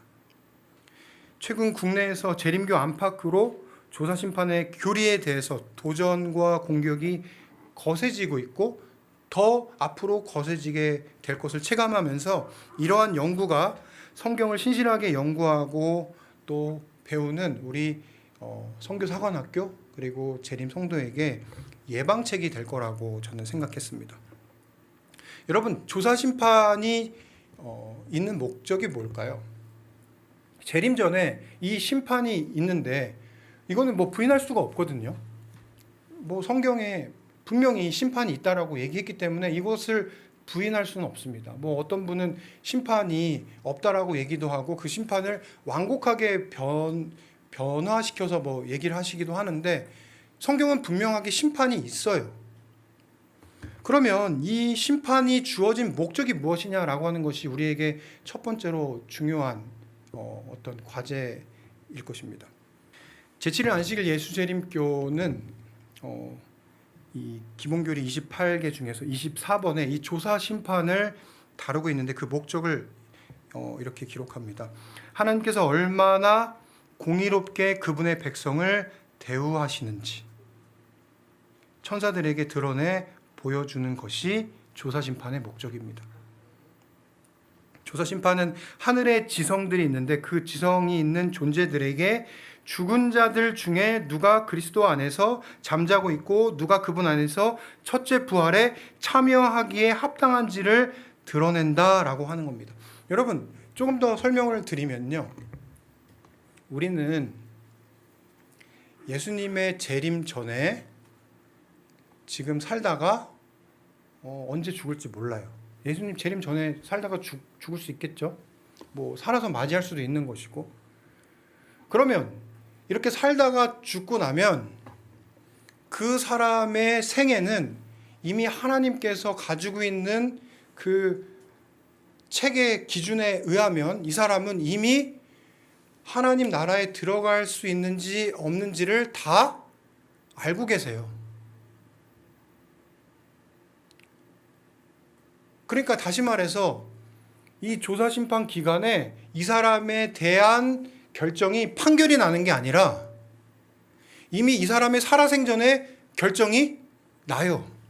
그걸 누가 알고 계시냐면 하나님이 알고 계세요. 그런데 누구만 알고 계시냐면 하나님만 알고 계시기 때문에 이것이 다른 우주에 있는 거민들이나 지적인 지성의 존재들이 하나님이 얼마나 사랑과 공의로 이 사람들을 대하셨는지를 하나님은 뭐 하셔야 되냐면 증명하셔야 돼요.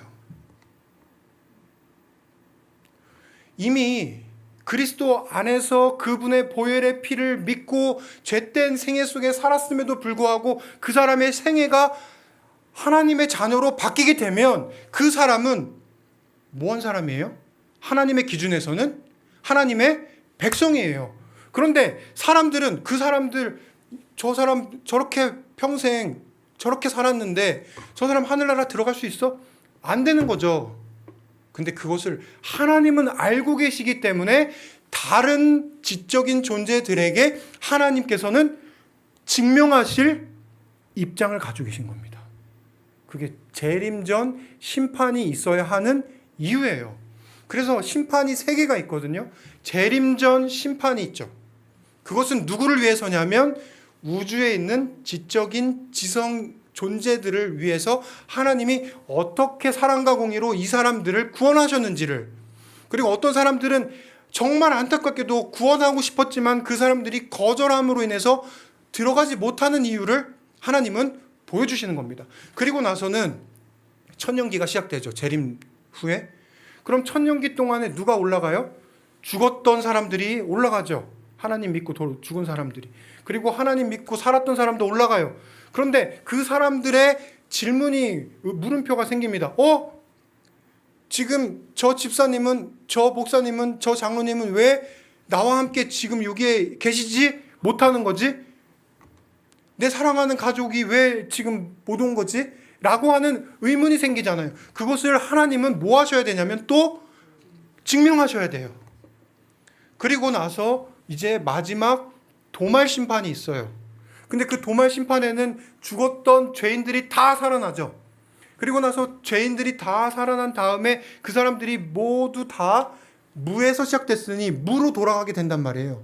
그런데 무로 돌아가게 되면서 그 사람들이 사라지게 될 때 내가 왜 어떤 기준에서 어떻게 사라지게 되는지에 대한 이유를 알고 사라져야 될 거 아니에요. 그것을 하나님이 마지막 도말 심판 때 보여주시는 겁니다. 그런 차원에서 이 조사 심판은 재림 전에 반드시 있어야 돼요. 예를 들어서 소송이 걸렸어요. 소송이 걸렸는데 어떤 사람이 뭘 잘못했는지 분명한 사실은 있죠. 그런데 그 소송의 과정을 다 숨겨놓고 그냥 이렇다라고 얘기를 해버리면 사람들은 뭐 할까요? 항의합니다. 그러면 죄의 문제는 해결될 수가 없어요. 계속해서 물음표가 생깁니다. 그런 차원에서 이 조사 심판은 우주의 지성 존재들에게 하나님의 공의를 보여드리는 것입니다. 이미 결정되어 있는 누가 구원받고 누가 구원받지 못하는 것들을 하나님은 보여주시는 것이죠. 자, 그러면 여기 2번으로, 큰 2번으로 넘어가서 이 조사 심판에 대한 비평들을 좀 보겠습니다. 이 더들리 켄라이트라고 하는 사람이 이렇게 얘기했습니다. 그의 논리는 히브리서에 따르면, 자, 한번 자세히 보세요. 방송을 통해서도 좀 자세히 보시면 좋겠습니다. 1800년 전에 예수님이 십자가에 달려 돌아가시고 난 다음이죠. 그리스도는 하나님의 우편으로 직행하여 그분의 보좌에 앉으셨어요. 이게 사실입니다. 히브리서 8장 1절, 그러므로 그분은 1844년이 아니라 그때의 지성소에 이미 들어가셨기 때문에 1844년에 들어갈 필요가 없다라고 얘기했어요. 그 다음 벨린저라고 한 사람도 똑같은 얘기를 했고, 플래처라고 한 사람도 똑같은 얘기를 했습니다. 그리고 4번에 보면 데스몬드 포드도 역시 똑같은 얘기로 얘기합니다. 현대종교라고 하는 종교 이제 잡지가 있습니다. 기독교 잡지예요. 거기는 이단을 분별하고 이단에 대해서 뭔가 이렇게 뭐 개신교인들에게 알려주는 잡지입니다. 거기는 우리 교회를 이단으로 봅니다. 근데 그 사이트에 들어가서 보면 그러면 이단의 이유가 있을 거 아니에요. 그 이유가 여러 가지가 있는데 그 중에 가장 핵심되는 이유는 이미 예수님께서 십자가에서 모든 속죄를 다 이루셨고 그것을 했는데 이 교회는 1844년에 하나님 예수님이 또 다시 지성소로 들어가시고 또 다른 속죄를 위해서 일하신다라고 하는 것은 기독교적이지 않다라고 하는 게 이 사람들의 요약입니다. 그리고 방금 읽었던 요 사람들의 공통된 의견이에요. 그러면 이것을 가지고 우리가 한번 어떤 기초를 가지고 이 이야기를 하게 됐는지를 한번 살펴보겠습니다. 3번입니다. 다니엘 8장에 성소가 나오죠. 근데 그 성소는 어떤 성소일까요? 대실망을 경험한 이 재림주의자들은 다니엘서 8장 14절에 언급된 성소는 지구가 아니라 하늘에 있는 성소라고 하는 그 강력한 이상을 경험하게 돼요. 그리고 나서 이 사람들이 이것을 성경적으로 연구하고 풀게 되죠. 근데 이 믿음이 교회 안팎으로 도전을 받게 됩니다. 레이먼드 코트렐은 이러한 결론에 반대하는 교회 내 인사들 중 하나였습니다. 그는 이렇게 얘기했습니다. 구약 전체에 걸쳐서 그러하듯이 다니엘서에서도 성소는 예외 없이 언제나 예루살렘 성전이다. 똑같다는 겁니다. 다니엘서 8장 14절의 성전도 역시 예루살렘 성전이라고 얘기했습니다. 그리고 히브리서 사이에 유사성에 있는 것을 타당성 있게 보여주려면 다니엘이 다른 곳에서 성소를 언급할 때 일관되게 예루살렘 성전을 가리키는 것과 달리 여기서는 의도적으로 하늘 성소라고 하는 것을 가리켜야 한다라고 얘기를 했습니다. 조금 복잡한 이야기인 것 같지만 아주 단순하게 말하면 아까 말씀드린 것처럼 이미 2000년 전에 지성소로 들어간 예수님이 더 이상 지성소에 들어갈 이유가 없다라고 하는 그 맥락에서 이 이야기를 하고 있는 것입니다. 저자는 다니엘서 8장 14절의 성소는 하늘 성소라고 하는 것을 입증할 수 있다라고 말을 합니다. 그중 한 가지로서 다니엘 7장과 8장에 작은 뿔이 등장하는데 그 작은 뿔이 성도를 괴롭히죠. 그리고 성소를 회파하는데 그 회파하는 시점이 언제냐면 티투스라고 하는 장군이 예루살렘 성전을 파괴하고 나서 오랜 세월이 지난 후를 가리키는 것입니다. 그것이 바로 재림교회가 역사적으로 다니엘 8장 14절의 성소가 지상의 성소가 아니라 지상의 성소가 될 수가 없고 하늘의 성소라고 말해온 이유입니다. 좀 더 자세한 내용은 이 책을 참고해 보시면 좋겠습니다. 그러면요, 이 연일 원칙이라고 하는 것으로 이 70일에를 해석했는데 과연 이게 성경적이냐? 라고 하는 도전을 합니다. 그런데 흥미롭게도 아이작 뉴턴이라고 하는 그 과학자는 신학자였거든요, 동시에. 이 사람도 뭐를 연구를 했냐면 이 다니엘서의 70일을 연구했어요. 그리고 나서 이 사람도 똑같이 뭐를 했냐면 연일 원칙을 바탕으로 예수님이 오시는 시간을 계산했습니다. 이미 그것은 윌리엄 밀러가 아주 특별하게 이거는 이런 방식으로 내가 개발했어 라고 하는 게 아니라 이미 그때 당시 있었던 방식 중에 하나였습니다. 그리고 그 연일 원칙을 쓴 것이죠. 하지만 오늘 거의 모든 해석자들은 보수적이든 자유적이든 막론하고 이 원칙을 부인합니다. 심지어 일부 제7일 안식일 예수 재림 교인들까지도 오늘날 이 연일 원칙을 부정하는 사람들이 있습니다. 데스몬드 포드 아까 말씀드렸는데 1978년에 그의 책 다니엘서의 부록에서 상당히 길게 그 원칙에 대한 지지를 확인했습니다. 그러나 2년 후가 지나서 글래시오 뷰라고 하는 곳에서 그는 전혀 다른 이것을 부인하는 이야기를 하게 됩니다. 이것은 성경적이지 않다고 얘기한 것이죠. 성경이 연일 원칙을 글자 그대로 명시하지 않는다는 점에서 포드와 코트렐이 같은 이야기를 하고 있습니다. 이게 온라인으로 함께하고 계신 분들이 조금 어려우실 거라고 생각합니다. 그러나 이 책의 내용을 그대로 어떻게 보면 읽는 것이 더 중요하기 때문에 지금 이 눈으로 따라와 주시면 좋겠습니다. 그런데 한번 생각해 보세요. 삼위일체 교리는요, 성경에 나오지 않아요.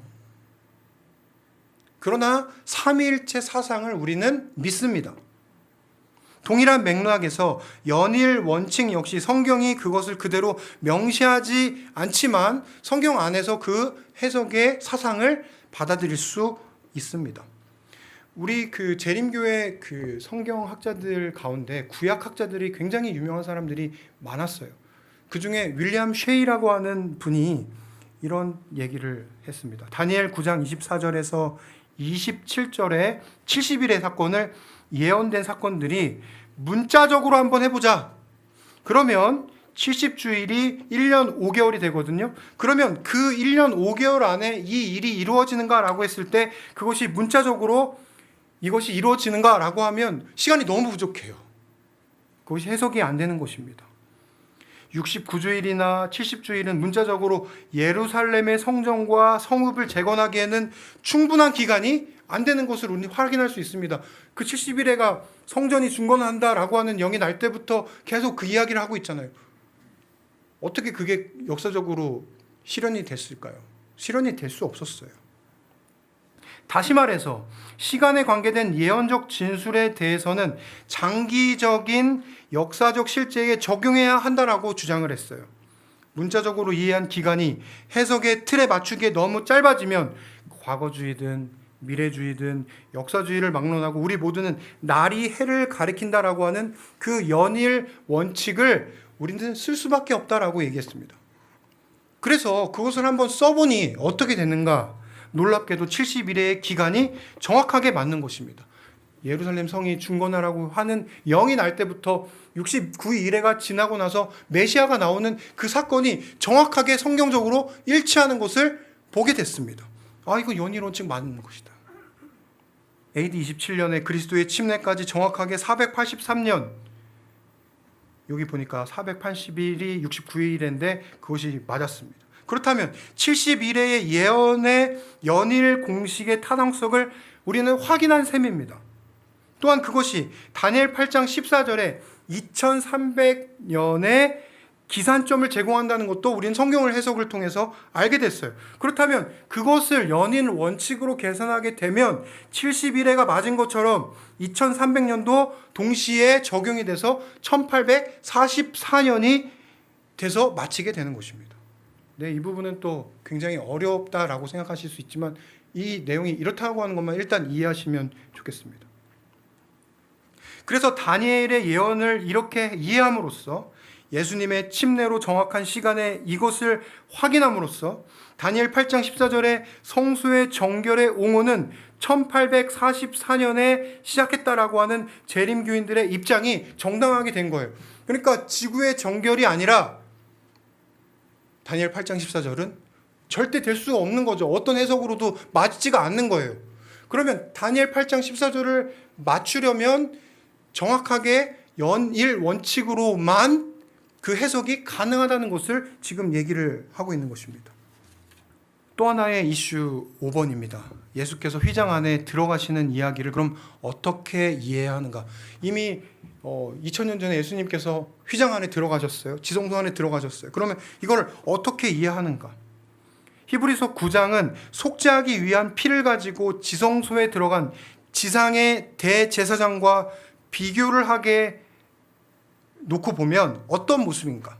만약 예수께서 그분의 승천의 때 그분의 피로 속죄를 하셨다면 그분이 하늘의 지성소로 돌아가기 위해서 1844년까지 기다리지 않았다고 해야 합니다. 재림교회 성서 해석은 히브리서와 모순되는가? 이거를 우리가 해결해야 하죠. 이에 대해서 아주 긴 챕터를 하고 있지만 간단하게 요약하면 이렇습니다. 이에 대한 다수의 재림교회 학자들이 이렇게 대응했습니다. 예수께서 휘장 안에 들어가신 것이 아론이 속죄일에 성소에 들어간 것보다는 모세가 성소 봉헌식의 지상성소의 지성소 칸에 들어간 것으로 이해한다라고 얘기했습니다. 다시 말해서 성소에 들어가는 사건이 두 번 있거든요. 지성소에. 첫 번째는 우리가 잘 아는 것처럼 대제사장이 속죄일에 들어가는 거예요. 그런데 그 사건 전에 있는 사건이 있는데 그것은 뭐냐면 그 지성소가 활성화되도록 개관하는 개관식이 있는데 그때 또 역시 대제사장이 들어가게 됩니다. 다시 말해서 출애굽기, 레위기, 민수기는 누구든지 지성소에 들어가는 경우를 단 두 가지만 언급하고 있습니다. 하나는 모세가 지성소 언약궤를 안치하고 그곳에 기름을 바르고 성별한 때였고, 다른 하나는 매년 돌아오는 속죄일이었습니다. 그러므로 예수님께서 휘장 안에 하늘 성소의 지성소로 들어가셨다라고 하는 히브리서 6장 19절 20절은 무엇일까요? 둘 중에 하나입니다. 하늘 성소의 개관식이 아니면 하늘의 속죄일, 둘 중에 하나예요.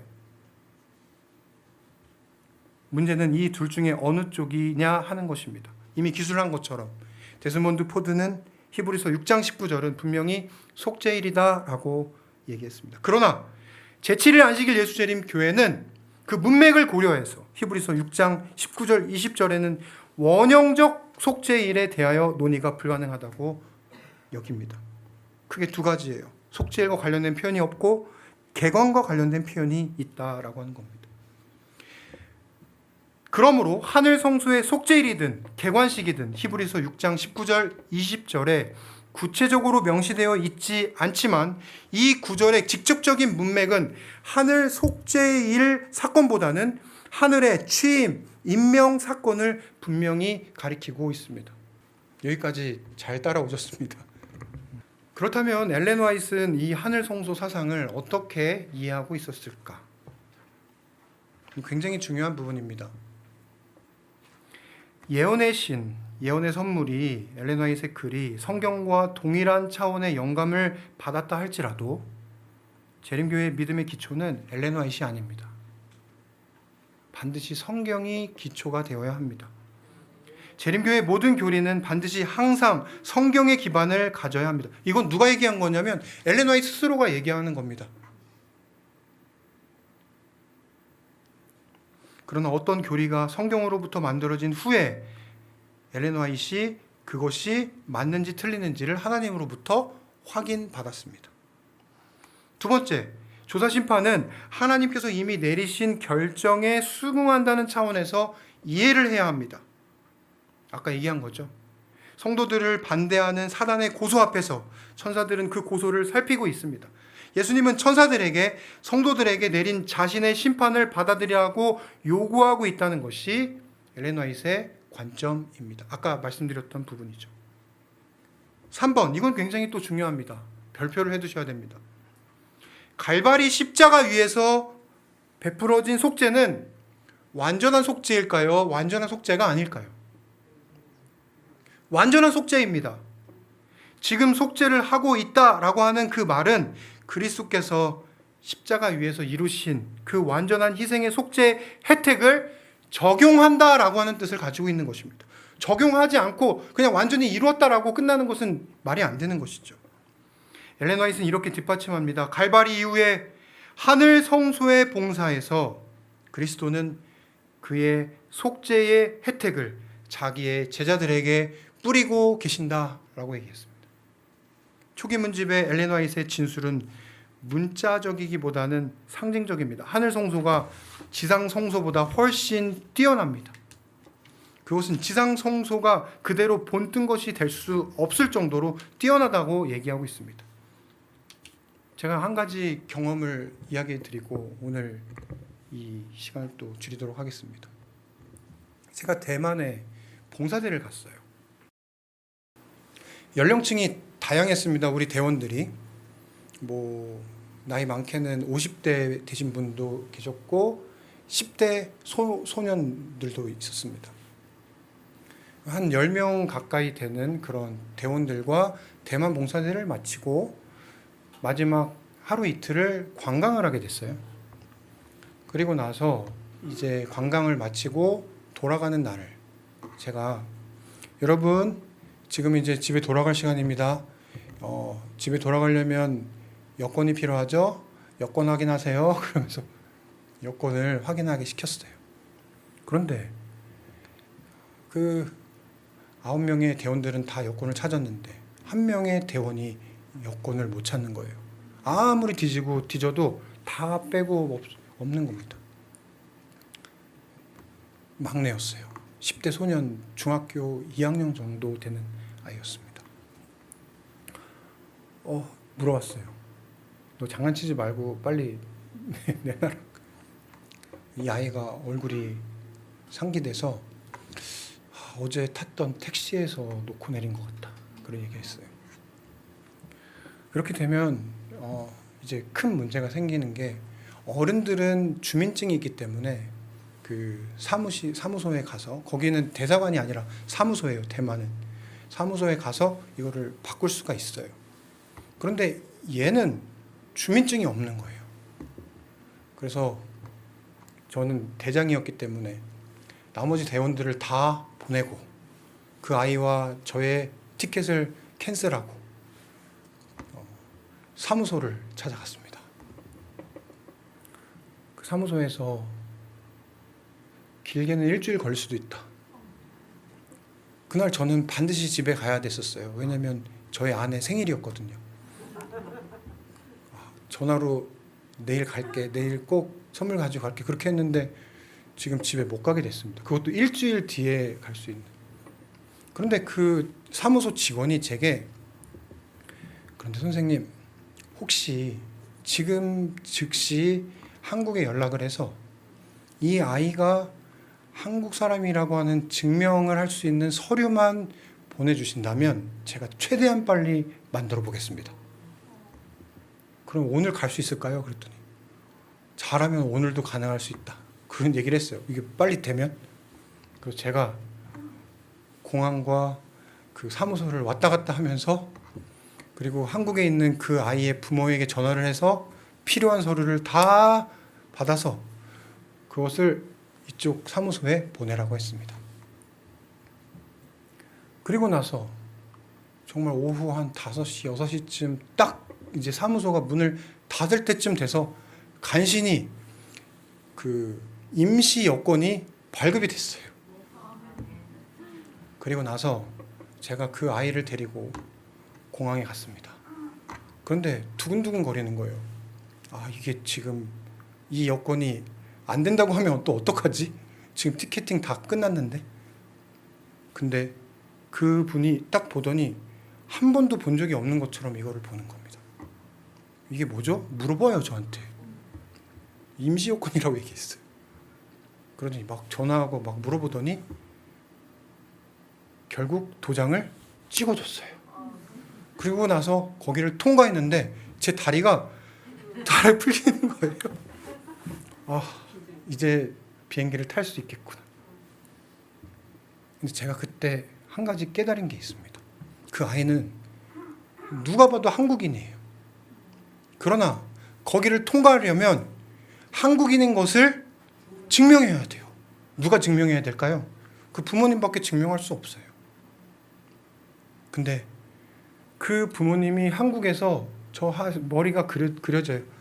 동사무소 가고 막 왔다 갔다 하면서 그 부모가 이 아이가 한국인이니 한국 사람이 통과할 수 있는 그 임시 여권을 해달라고 하는 그 일을 위해서 돌아다녔을 게 뻔하다는 거를 제 머릿속에 딱 그려지는 거예요. 하나님은요, 지금 뭐 하시는 거냐면 우리가 하나님의 자녀라고 하는 것을 보여주기 위해서 지금 일하고 계신 거예요. 우리를 심판해서 죽이려고 하시는 것이 그분의 뜻이 아니에요. 그렇기 때문에 우리가 가지고 있는 이 복음은 그냥 보통 복음이 아니라 하나님께서 지금 나를 위해서 그리고 이미 하나님 안에서 죽은 사람들을 위해서 어떻게 증명하고 계시는지를 보여주시는 것이지 이것으로 내 운명이 결정되는 것이 절대 아니라고 하는 것입니다. 여기 마치는 글을 한번 보도록 하겠습니다. 여러분, 이 굉장히 중요한 글입니다.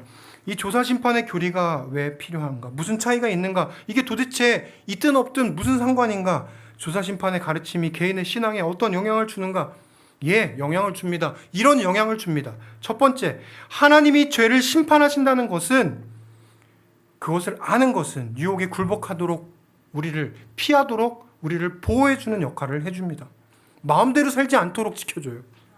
두 번째, 조사심판의 교리는 우리가 투명한 하나님을 섬기고 있다는 것을 알려줍니다. 하나님은 그냥 아무도 모르게 그냥 비밀스럽게 구원을 이뤄놓고 이렇게 했으니 니네 다 받아들여 라고 하는 분이 아니라 투명하게 보여주시는 분입니다. 3번 연이어서 같은 얘기죠. 서로 변론하자. 합리적인 분이심을 우리에게 보여줍니다. 우리가 믿는 하나님, 이런 하나님이세요. 네 번째, 조사심판의 교리는 하나님이 사랑만 가지고 계신 분이 아니라 공정하신 분임을 신뢰하도록 만들어줍니다. 다섯 번째, 조사심판의 교리는 심판의 때 하나님은 우리 편에 계시다 라고 하는 것을 보여줍니다. 이게 굉장히 큰 거죠. 우리를 위해서 일하고 계신 겁니다. 우리의 죄스러움을 덮으시고 그리스도의 의를 제공하셨고 우리가 더 이상 심판을 뭐 할 필요가 없다고요?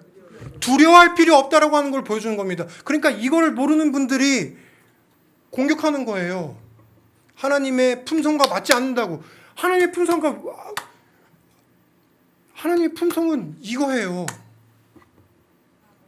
그분들이 오해하고 계신 거죠.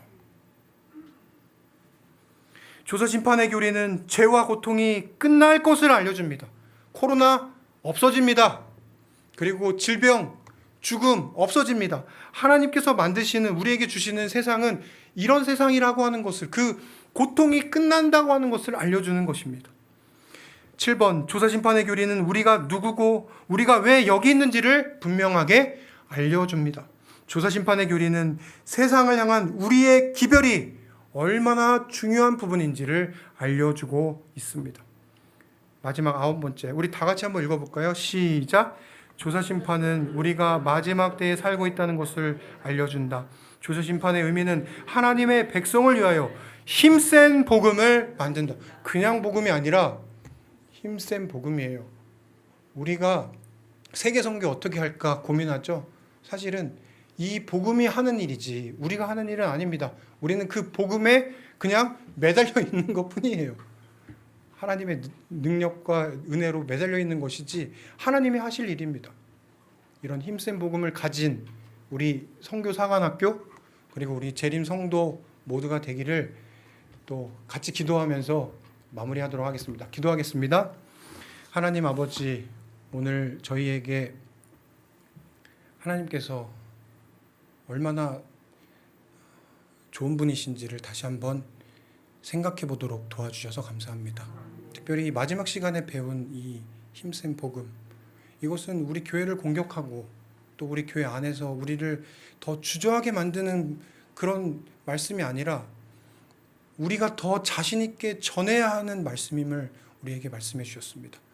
하나님, 함께 머리 숙여 기도하는 우리 선교 사관학교 그리고 온라인을 통해서 함께 참여하는 우리 주의 제자들 그리고 재림 성도들 모두 이 힘센 복음을 붙들고 마지막 재림 기별에 하나님의 사자로서 당당하게 나갈 수 있도록 도와주시기를 예수님의 이름으로 간절히 기도드립니다. 아멘.